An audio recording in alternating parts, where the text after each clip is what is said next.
emotions dey shout.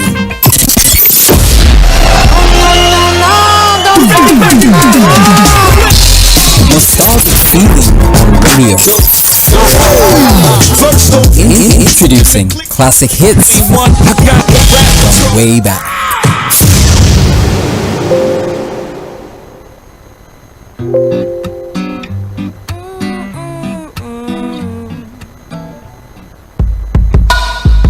Knowledge is power, information is key, and that is why we aim to unlock the doors of opinion, unveiling the stories that need to be told. Join Omobola Sandra and Sage Babalola on the Morning Express on Mainland 98.3 FM from 5 a.m. to 11 a.m. as we invoke the thought-provoking discussion, tackle the tough questions, challenge assumption, and give a voice to the unheard. This is the Morning Express on Mainland 98.3 FM. Welcome on board the Morning Express. Good morning.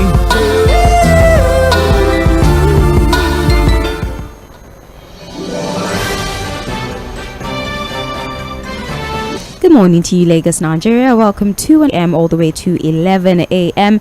We get to provide, I can assure you that we have a number of programs lined up to satisfy those needs that you're looking for in terms of information. My name is Sage Babalola. You're listening to the Morning Express on Mainland 98.3 F, information that has been reported on the front pages of our dailies. But then again, before we get into all the conversations and all the analysis, we definitely would continue the countdown to the year 2024. In less than 3 days, the year 2023 will be referred to as last year, and then we can actually reflect on everything that has happened in 2023, talk about the losses, some of the wins, some of the successes that we recovered, some of the successes that we recorded actually, and some of the good things that happened, even the bad. It's yin yang. Good things happen, bad things happen. All of these things sum up to make us who we are and informs the decisions that we make moving forward. But then again, let's enjoy the few days that 2023 have to offer and hope that good things can still happen for us in the next 3 days. With that being said, of course, let's get straight into conversation for today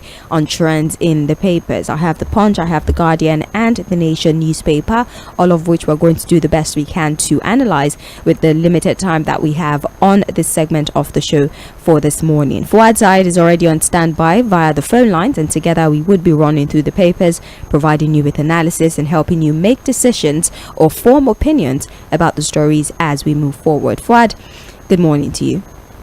Good morning, Sage. How are you doing? Very well, thank you. How are you doing, Fuad? I'm good. Very good. All right. Well, like I said, we have the papers with us this morning, and we're going to start conversation by looking at what the Punch newspaper has to report. As expected, the top story happens to be the unfortunate passing of the Ondo State or former Ondo State Governor Rotimi Akeredolu, and the Punch is reporting on the front page, Aiyedatiwa takes over, Tinubu governor says Akeredolu's death, big loss. We have here that the acting governor of Ondo State, Lucky Aiyedatiwa, was on Wednesday sworn in as the substantive governor of the state, following the death of Governor Rotimi Akeredolu earlier in the day. Akeredolu, aged 67, passed away on Wednesday morning while undergoing treatment for prostate cancer in a German hospital, and of course his demise has generated an outpouring of tributes and condolence messages amongst other things. But Fuad, we have, according to the law, we had the swearing in of Lucky Aiyedatiwa as the governor of Ondo State, an event that happened 4 p.m. yesterday, and of course he gave his official speech at about 5:19 p.m. yesterday, taking over the governorship of Ondo State. A lot of things have happened in less than 24 hours. We have him taking or assuming responsibility for the state, but then again we've also had him announcing some of his special assistants or aides, about 4 of them, and in that same vein we've had 2 close aides of the governor who just passed away, way, who have resigned from their duty post.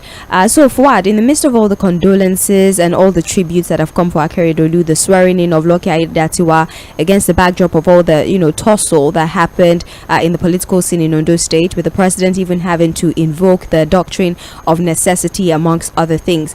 What do you say first of all about the passing of Akeredolu, the swearing in of Lucky Aiyedatiwa, the resignation of the close aides of the former governor? I'm asking from a place of curiosity, and I'm not trying to be cynical or nothing, but do you think that this might be an indication that the new governor might meet some resistance now that we have former aides of the governor resigning from their duty post? Well, I think we should start this morning by extending our heartfelt condolence to the family of Governor Rotimi Akeredolu, who passed on yesterday. Of course, he had to battle with leukemia. Eventually, I think what the ailment was, even though there have been speculations in the media to what he was battling with, became official yesterday. It was a combination of leukemia, I think, prostate cancer. Of course, those two in itself are deadly ailments that no one should ever pray for. So we sincerely condole with the families of Rotimi Akeredolu, SAN, and we wish them well. We hope that they will be able to put themselves together and move on with what life has to offer. He has done his own part, and he has now gone to rest. Basically, there are some ills that you see people struggle with, and you just wish that they just find a way to just go and rest. So eventually, Dr. Rotimi Akeredolu was announced yesterday, and we can only wish the family well. Now, on Lucky Aiyedatiwa, who is now the Governor Lucky Aiyedatiwa, I was listening to a soundbite yesterday when now the governor was appointed deputy, was being sworn in as deputy governor to Governor Rotimi Akeredolu. And you had Governor Rotimi Akeredolu alluding to the fact that, look, his name, the name he was given by his parents, is rubbing off positively on him. You understand? Lucky Aiyedatiwa, and you had Governor the late Rotimi Akeredolu trying to interpret literally what the name connotes. The fact that he's a very lucky man to have become deputy governor, and then the name Aiyedatiwa, that like, look, the world is now at your doorstep, that the world now belongs to you. So I think, that was when he became deputy governor, but I think the same thing seems to have also happened again with him now becoming the governor of Ondo State.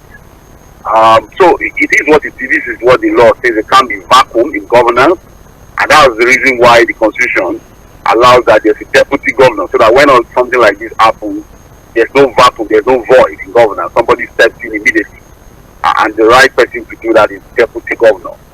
So that has been done. The proper thing has been done. It was a bit of an emotional movement during the swearing of Governor Lucky Aiyedatiwa yesterday. We saw some cheers and boos in the hall.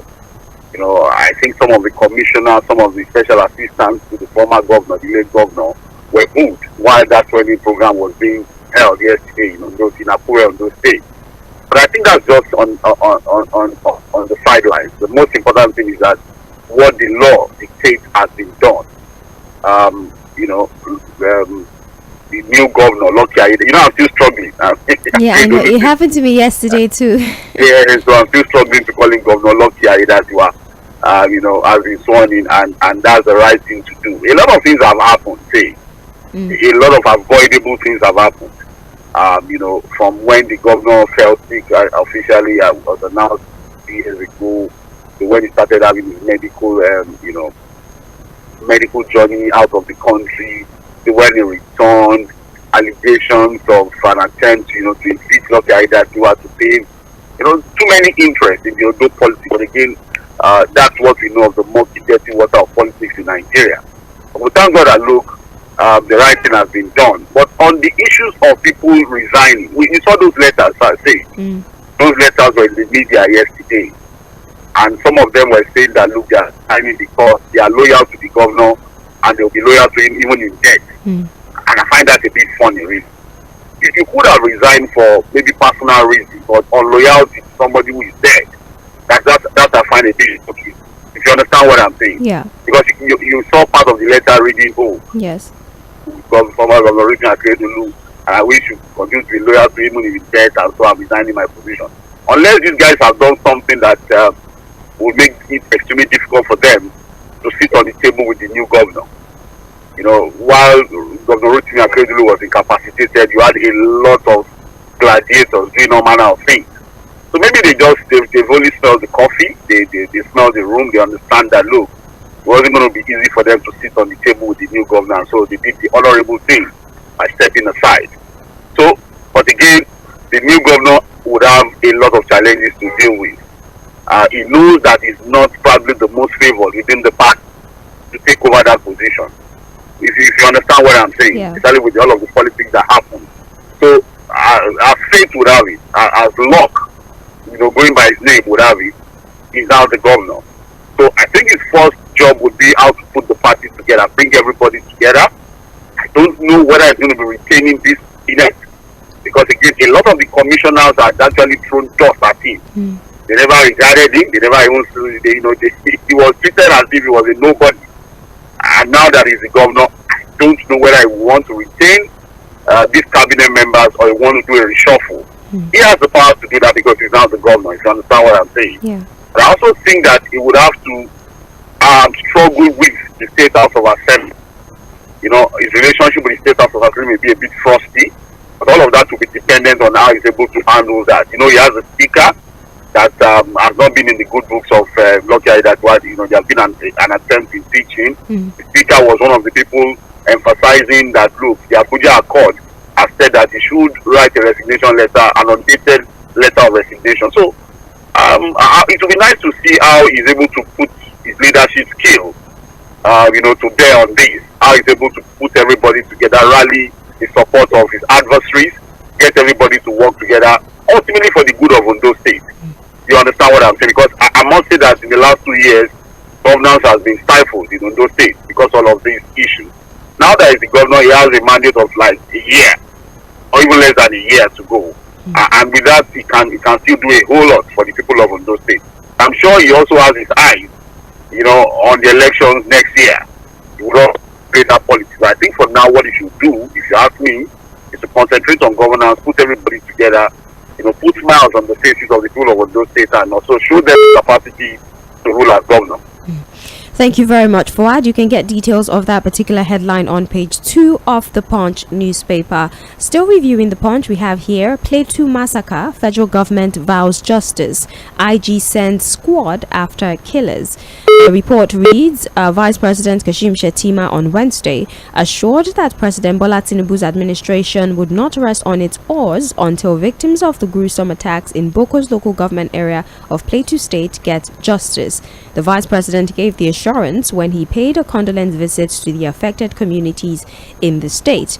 Shettima says President Tinubu is deeply shaken by this tragedy and shares in this unspeakable sorrow that has shattered the joy of Christmas across the country, and he has assured communities that there will be no rest until there is justice and until they are safe. While this conversation is still at the forefront, and rightfully so, because the senseless killings in Plateau State is, aside from emotional, a lot of people would say that if we had done what needed to be done, long time ago, we would not see a repetition of these killings. Yesterday, whilst I was on the show for Opeyemi Akionde, whilst I was looking at the history of these attacks in Plateau State, as far back as 2000, 2001, 2008, there were consecutive or killings like that year in year out. It happens almost like it's like a ritual of some kind. They come in at a particular time in the year, they kill people in the hundreds, they burn houses, the bomb buildings. So they say experience is the best teacher, but we seem to not have learned a single thing from the series of attack that dates back almost 5 to 10 years, especially in Plateau State. So Fuad, what exactly are we going to do about the situation, especially because we've not been able to finger the primary cause? Some say it's religious, some say they are land interests, some say it's the differences between the indigents and the settlers, amongst other things. How best do you think we can handle this situation, especially this routine of killing in Plateau State?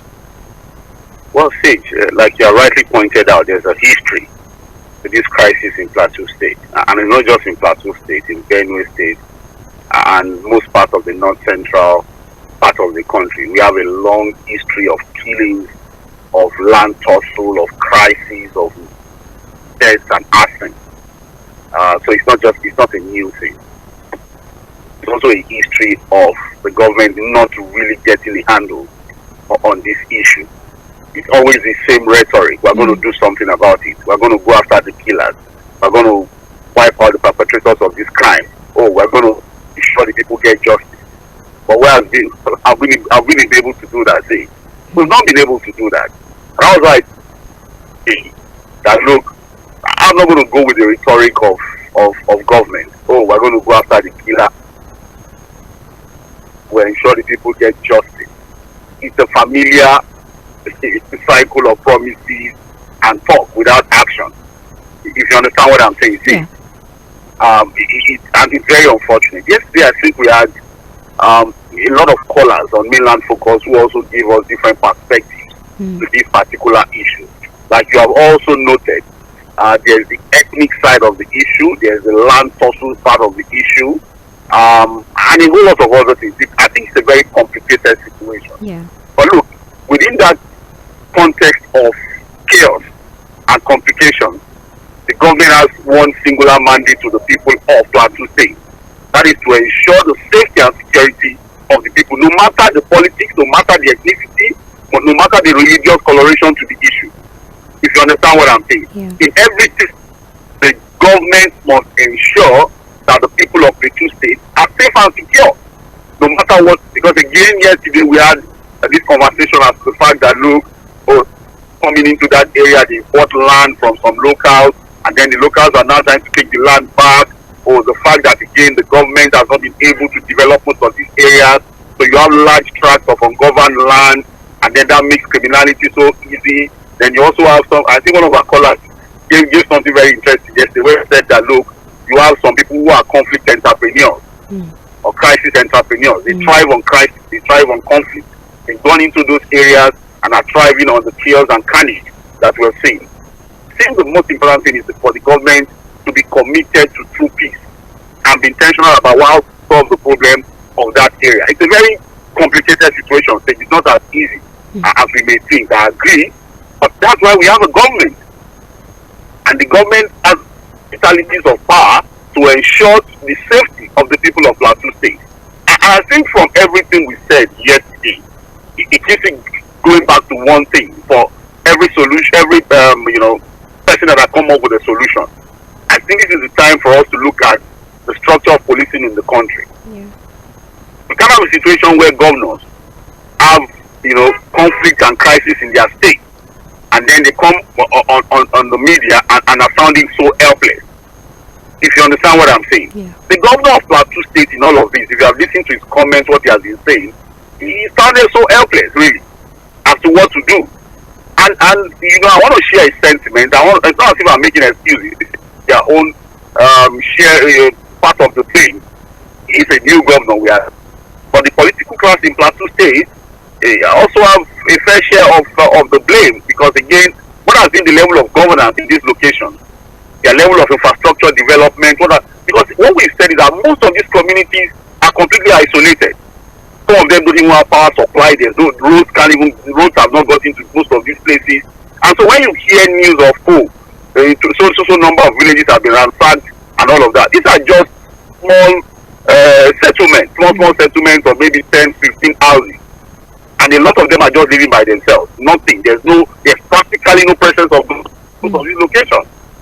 If you understand what I'm saying. Yeah. So when you have people who have been completely isolated and detached from governance, of course criminality will thrive. So you just have local communities living by themselves, and then you have all of these invaders who go into these communities and perpetrate this crime.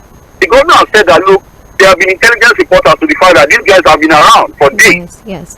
There's no way, he said, these criminals would have been in those communities for days without insiders shielding them, what you call sleeper cells, helping them to perpetrate this crime. So I'm not moved.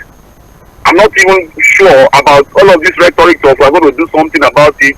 we are going to go after the perpetrators and serve justice, because it's a fast tune. We know be today, we don't hear and say, what is going to change? How is the government ready to address this particular one differently? They've not said anything to make me confident that the government can actually get a handle on this particular issue. It's still the same familiar rhetoric of we're going to do something about it. We're going to get justice to the people. It has never happened, and until we do something differently about this one and get more intentional, nothing would happen. Well, they say they're going to provide some sort of relief for the victims and also those that have been displaced. There are like 10,000.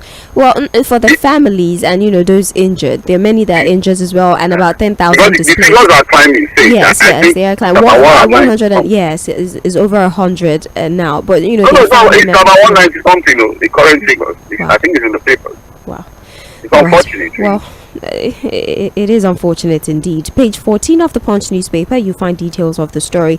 Still on the front page of the Punch, insecurity, economic hardship to worsen in 6 states, says the World Bank. Before we get into that story, please, we are streaming live on Facebook and YouTube, so you can join us via social media.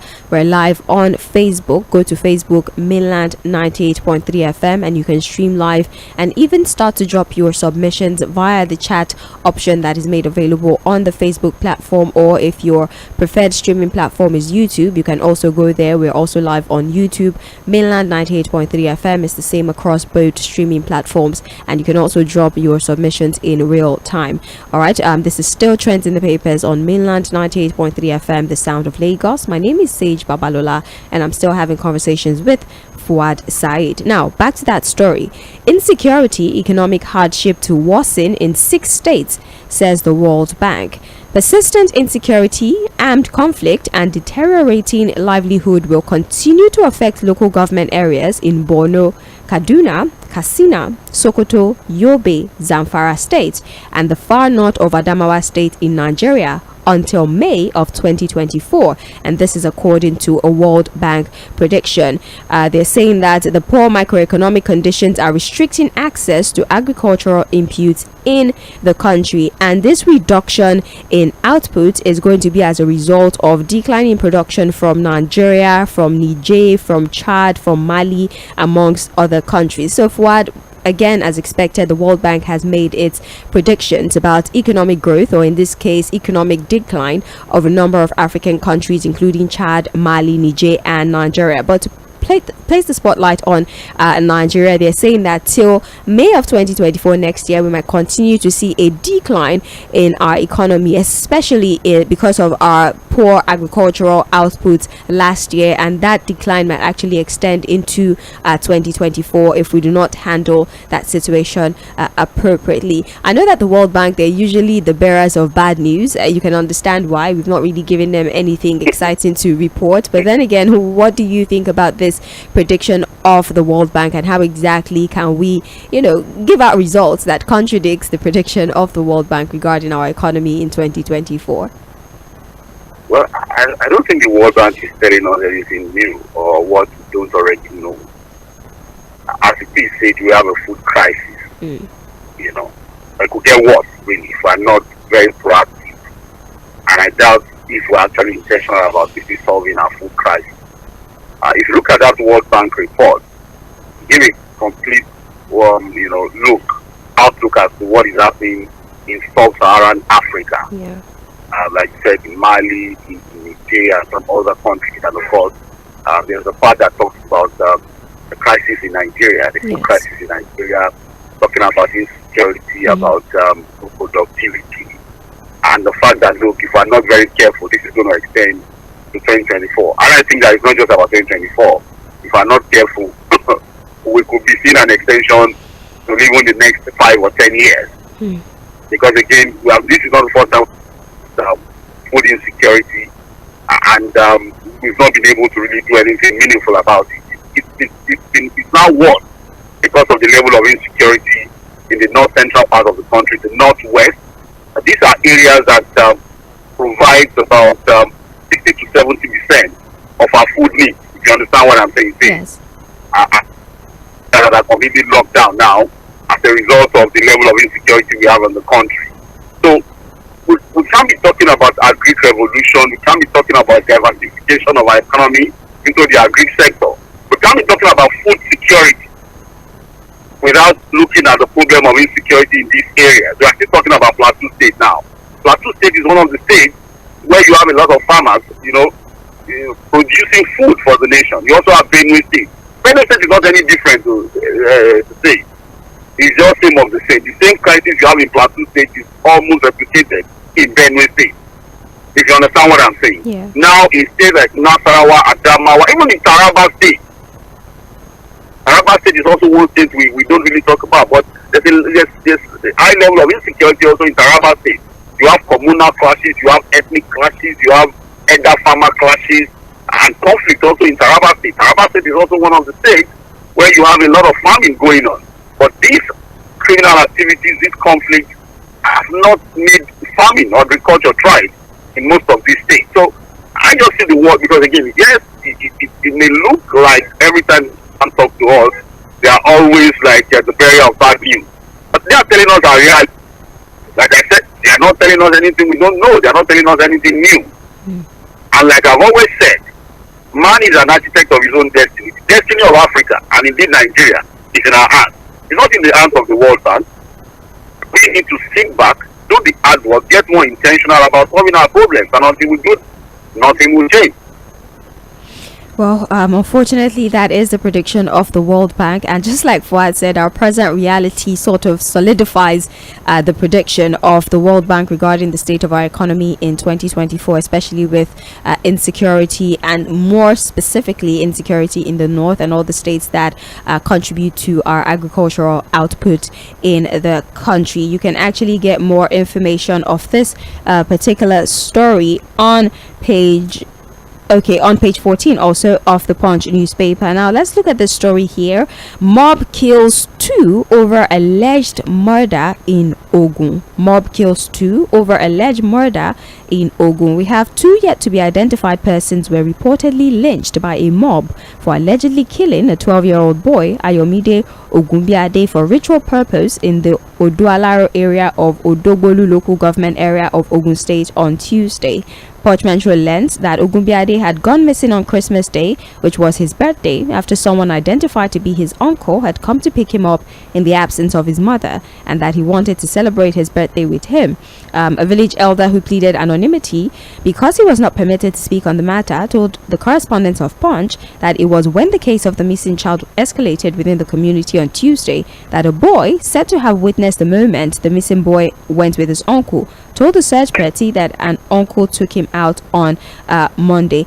So basically, this is a story of another mob action, jungle justice, if you like to call it that. But in this case, it's the story of a missing boy, and villagers pointed accusing fingers at 2 people. One of them who allegedly claimed to be the uncle of the child picked him up, and now the child is missing. And these 2 people have been lynched and they have been killed.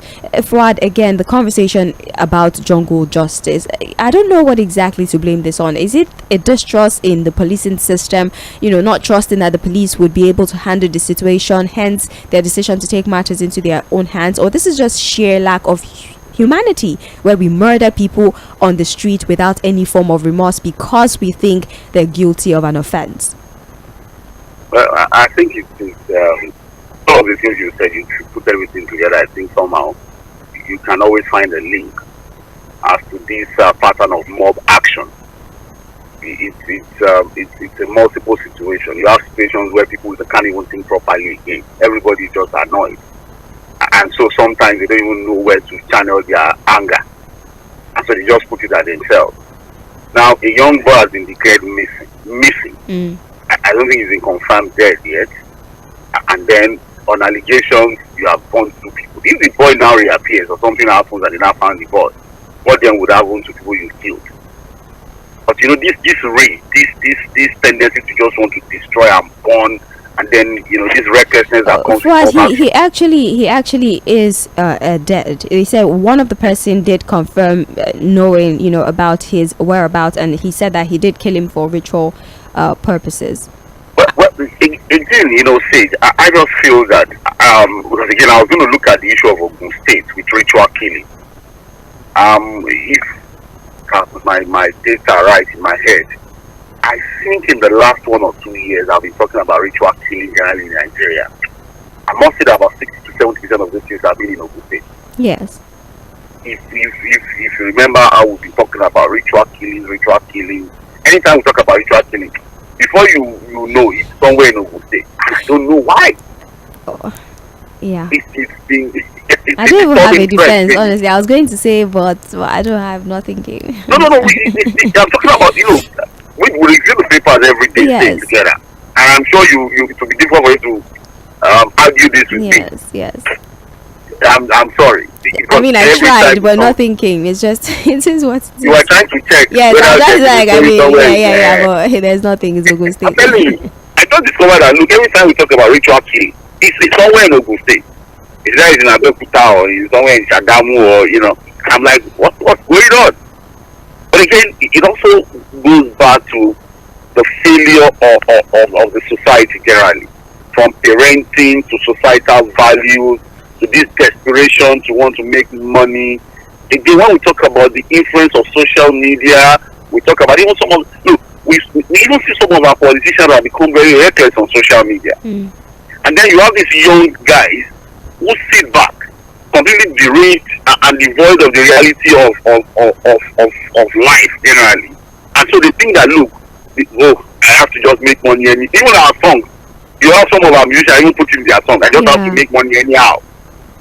Oh, the end justifies the means. So they low bomb. Imagine that kind of nonsense. So, even one of them is, somebody was telling me that if you have somebody who sang the song that you go do ritual, you go die. You know, do ritual, you go die.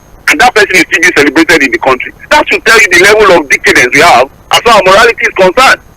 Have you not heard the song? I haven't though. I don't listen to that kind of song. You don't listen to songs like that? No. You are not.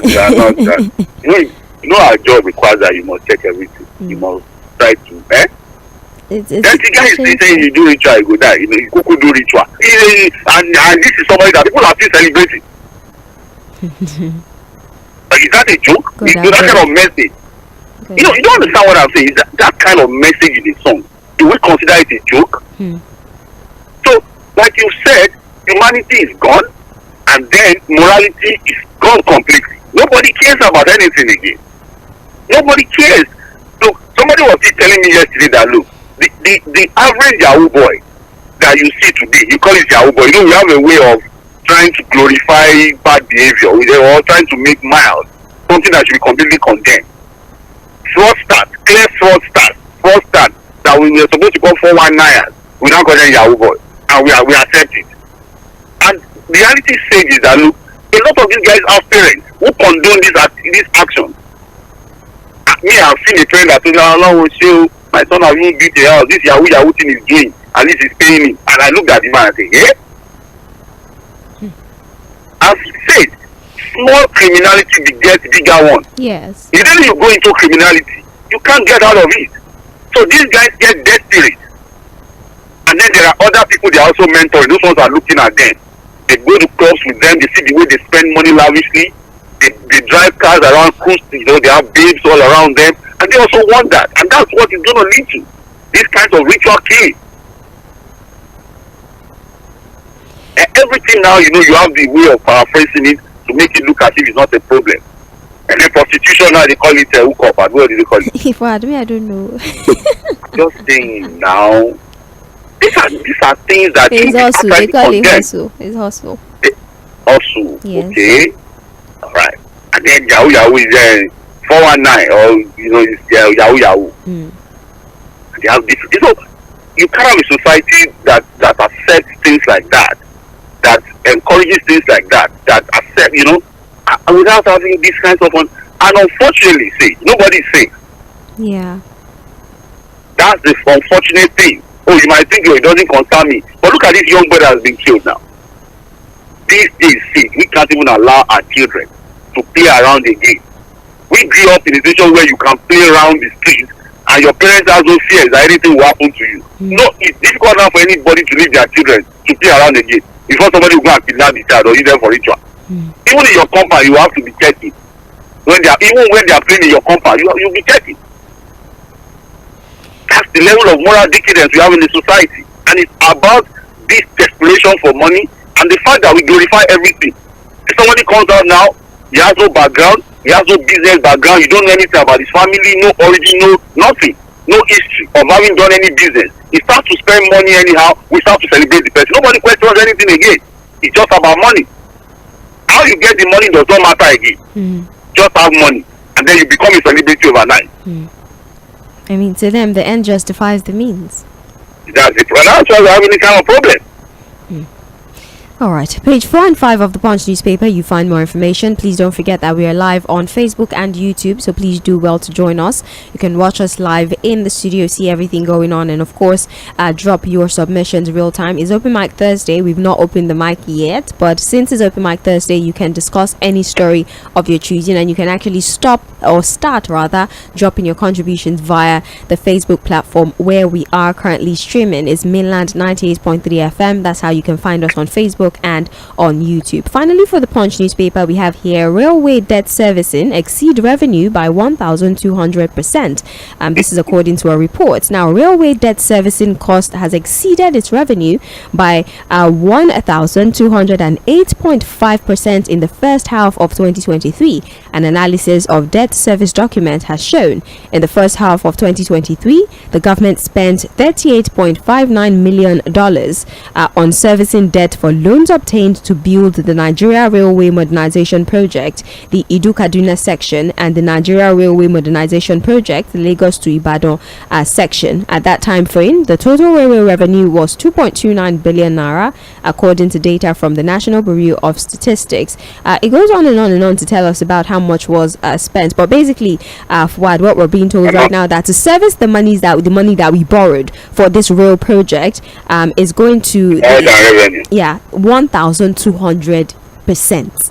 It's not 100% though. 1,200% is our debt servicing money is higher than our revenue by 1,200 for the railway project. For rail project. Father, I don't know the question. Just anything that comes to your mind, say it. We borrowed this money from China, and to build this project. Although, if we are running, the rail lines properly, maybe we would have been able to make good progress. Or the Abuja Kaduna rail line was shut for how many months? For almost a year, because of insurgency, because of the attacks on it. There's also the issue of vandalization of some of the rail tracks that keeps making us shut down these rail lines. And I don't think people are also too confident to continue to run on the rails and use them as a means of transportation. If you understand what I'm saying, there have been challenges to running these rail lines to full capacity. But I think we'll continue to find a way to service the debt, because again we have these debt obligations that we have to meet up with. You understand what I'm saying? Yes. The only consolation is at least we have the rail line. You don't see somebody has taken the money and jump out with it. You understand what I'm saying? And the infrastructure is there for us to see. Yeah. So all we need to do is to expand the rail networks, make them more viable, more commercially viable, if you understand what I'm saying. Yes. The unfortunate thing is that we are just seeing it as a means of transport. There are other businesses that are attached to running, move goods and everything from different parts of the move country. goods. Even apart from that, some of the rail terminals are supposed to be run as a business. A lot of them are just isolated. They are just there. People just drop and move. You are supposed to have malls. You are supposed to have shops. The rail terminals are supposed to be a business hub. Yeah. You understand what I'm saying? Where you have shops, you can even have a cinema, you have bars. People, it's supposed to be a place where people gather to also enjoy some kind of, you have a good feel, enjoy themselves, do business and all of that. But we've not been able to develop our rail network to that capacity. For example, the ones in the Lagos Ogun Ibadan axis, all of this Ijoko, I felt very gigantic project to say. The terminals are big, well laid out, proper structure, but nothing practically is happening in most of the terminals as a form of business. And I think that we need to expand the rail networks more, make them more accessible to the people. Also, engender the trust of the people to run on. Security is very important. A lot of Nigerians are even skeptical about using the rail line because of the level of insecurity. But all in all, I would say that yes, as we continue to look at how to expand capacity on our rail lines to be able to meet up our debt obligations. It's not a completely bad idea that we borrowed money to do that project, because whether we like it or not, we could have borrowed for consumption or for other unnecessary things. At least the infrastructure is available for us to see. All I think we need to do is to expand the capacity and still make it more commercially viable. Right. Page 21 of the Punch newspaper, that's where you find information regarding the story we just reviewed. Now let's move to the Guardian newspaper. But before then, please be reminded, in case you're just joining us, that this is Trends in the Papers on Mainland 98.3 FM, the sound of Lagos. We're streaming live on Facebook and YouTube. So go on there, join us live in the studio via social media, of course, and start to drop your submission before we take a break in about 8 minutes and open the phone lines and also open these platforms to start reading out your submissions. So please check Facebook, check YouTube, Mainland 98.3 FM. We're streaming. Definitely join us there. Like I said, we're about to move to the Guardian newspaper. The top story is definitely also tribute to the former governor of Ondo State, Rotimi Akeredolu. It says, sunset for Akeredolu, new dawn for Lucky Aiyedatiwa. We've had a conversation about that since the start of the show. We have here civil society groups, lawyers mourn Akeredolu Naaba. Also here, Rivers. We should talk about it. Even Joe Ajero, the NLC president, is actually, in his tributes to Naaba, he has said something like, he's one of the people who stood against the third term agenda of certain, individuals that were trying to. And he paid dearly for it. Yes. So Joe Ajero definitely said nice things, had so many nice things to say about Naaba. He saw also rest in peace. Yeah, so Rivers elders write Tinubu Fubara on illegality of peace pact. Rivers elders write Tinubu Fubara on illegality of peace pact. We have here Rivers State Elders and Leaders Forum have faulted the presidential peace proclamation by President Bola Tinubu and warring political factions of Rivers State, saying the directives are against the Nigerian constitution and the rule of law. They said the 8-point resolution asked for the reinstatement of commissioners who willfully resigned and the former 24 legislators who, in all clear conscience and by legal implication, jumped ship and got themselves dismissed from the affairs of the State Assembly and not to be reinstated and remunerated. Basically, the Governors Forum are just the Rivers Elder, the Rivers Elder are saying that all of the content of that resolution as proposed by the president, they are against the constitution and they do not advise the governor to implement anything in that resolution. So how exactly is he supposed to deal with this? Because he does need the support of the Rivers elders, and he's saying for the sake of peace he would implement the content of that resolution, but the Rivers elders are saying it's unconstitutional and will not do anything of such. Fuad. But I agree with the elders of Rivers State, because again you have too many elders now in Rivers State. Yeah. There are elders who have also gone to the minister of the F50 years on weekend. They've gone to his house to dance and show solidarity. What? Some of them were even singing on your mandate with your man, the so-called elders. And so you have too many people putting themselves together now to call themselves elders. But on this set of elders, I agree with what they are saying.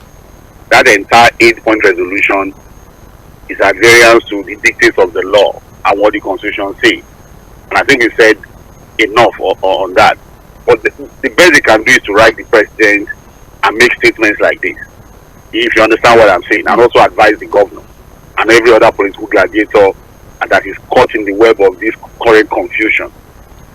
But I think that again, and that's my fear when we talk about, there was a time we're setting the agenda saying that, look, for us to have a functional democracy, you must have a vibrant opposition. Yeah. Okay. That, look, one of the foundations or one of the things that strengthens democracy in a nation is to have a vibrant opposition.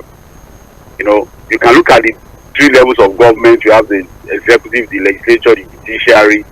But again, democracy's foundation becomes completely wobbled when you don't have a vibrant opposition. Sage, this case of Rivers State should be tested in court. There are enough grounds to check the legal interpretation to what has happened in Rivers State. And I think one of the major interested parties that should be at the forefront of this legal tussle or challenging this aberration, if you permit me to use that word, is the PDP. The PDP is the party that sponsored these defecting lawmakers. As it is now, those 27 or 25 lawmakers, are they a member of the PDP or the APC? PDAPC. You see the confusion? Is there a party like that? Did INEC register a party like PDAPC? I don't know. Yes, now we monitor the election. Yeah. You don't understand that. Is there a party registered by INEC as PDAPC? What we need to know, under which party are these lawmakers now functioning? Are they in PDP or in APC? And the PDP, what they have merely done so far is to continue to talk tough.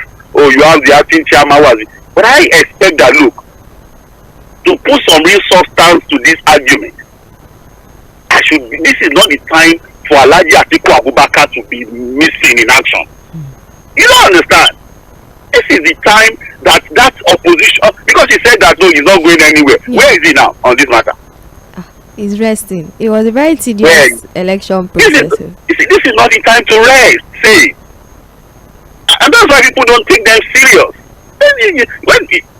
I told was this said or Sandra I told, and I did a post on my status on WhatsApp, that if the PDP is not careful, say, in 2024, the APC will choose a presidential candidate for them. And I want you to take note of what I've just said. Where is the opposition in all of this? Where is the PDP? Because on the issue of legislature defecting, the Supreme Court in their ruling have made it clear that the vote belongs to the party. And that is why in their wisdom, our justices at the Supreme Court have said that, look, once you defect as a legislator without any crisis in the PDP, you lose your seat. Yeah. So the PDP has a right to dig into this as a political party. But where are they? Yes, they've been talking, they've been issuing statements. But I think that, look, it's not going to so resonate or have that substance until somebody like Atiku Abubakar steps into the matter as the leader of the party. So yes, the elders of Rivers, too many of them, can take different positions, take different sides depending on their political interest. But I agree with this set of elders that what we have said. And that's why I said that, look, some of us are a bit worried because what I know of the President Bola Ahmed Tinubu, even before he became governor, till when he became governor, was that he has always advocated for respect of the rule of law. His battle with the former President Olusegun Obasanjo on the creation of local government was fought on the basis of the rule of law and the dictates of the Constitution. And now that he's a democratically elected president, we expect that his actions should be solely in respect of the Constitution of the Federal Republic of Nigeria, which is what to defend as president. Right. But now we are seeing political solutions that are at variance with the dictates of the Constitution. And I guess some of us worried. And that's why people are already predicting that we are moving towards a one-party dictatorship. God forbid. Say. God forbid, God forbid, please. You can get more information on page 7 of the Guardian newspaper. Let me just read through the remaining headlines that we have here. Federal government assures justice for victims of Plateau attack. OK's immediate succor. Tinubu seeks council monarch support for development. Plateau killings. Sultan charges governors on proactive intelligence gathering. For the Nation newspaper, we have Aiyedatiwa steps in after Akeredolu bows to cancer. CBN investigator rejects Lemo, others request. Bank owners must honor invitation today so as not to obstruct probe. We have here Shetima, Shekarao, Kwakwanto, others bid Naaba farewell. Also Plateau mayhem, debt toll rises as Vice President condoles with communities. On the front page of the New Telegraph newspaper, also the death of Akeredolu. Akeredolu dies of prostate cancer at 67. We have here bandits step ahead of the government, sell Sultan. It's a reminder of the state of insecurity in the north. We cannot make progress. That is Sultan talking. Yes. So he knows what he's saying. He said we can't make progress in the situation. Northern can. Federal government will not rest until the victims get justice, says Kashim Shetima. But the Sultan says the bandits are steps ahead of the government. And we have here oil prices fall as investors watch Red Sea development. That's about that for trends in the papers. It's been an exciting conversation, exciting analysis. We'll take a short break now, a commercial break actually. At 8:48 a.m. we'll be back for Mainland Focus. Don't forget that it is Open Mic Thursday, so you can pick any story of your choosing and give us your opinion on these stories. Fuad, thank you so very much. In a few minutes, we'll have you join us again for Mainland Focus. Don't go anywhere. This is the sound of Lagos, Mainland 98.3 FM.